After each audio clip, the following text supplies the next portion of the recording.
አሁን የሞቱ ወንድሞቻችን አሉ አይደል እንዴ? አባታችን አደም ድረስ ያለውን ሰው ትኸይልና ተኛ በፊት ያሉትን ሙእሚኖች የሞቱትን ጌታ ያማራቸው ሐቅ ያለ እኛንም ማረን እነሱንም ማራቸው። እኛንም ማረን እነሱንም ማራቸው።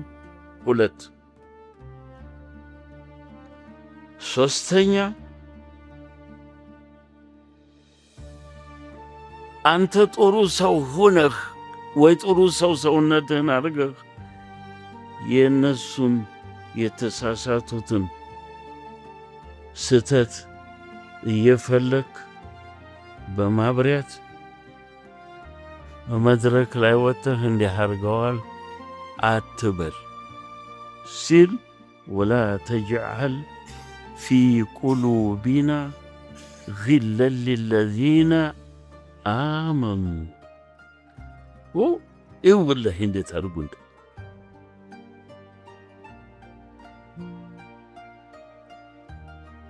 ግል ብሎ ማለት ቀልብ ላይ የሚሰፍር በሽታ ሌላውን ሙእሚን የሚያስጠላህ ነው። ስማ እንደዚህ ነው፣ ሰማ እንደዚህ ናት።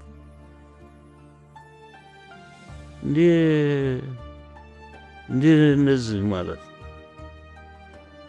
እንዲህ አሁን ጆሮ ጠቢ ወይ ህዝብ ደህንነት እንደሚባለው ነው እኮ ዝም ብለው ሲፈልጉ ነው እኮ የሚውሉት። ሙእሚን እንዲህ ያለ የለበትም። ሙእሚን ሰው ጥሩ ነው ሲገለጥለት ወላ ተጅዐል ፊ ቁሉቢና ግለን ሊለዚነ አመኑ ረበና ኢነከ ረኡፍ ረሒም። አዛኝ ጌታ ስለሆንክ ሙእሚንን ጥላቻ ተቀልቤ ውልቅ አድርገህ ጣልልኝ።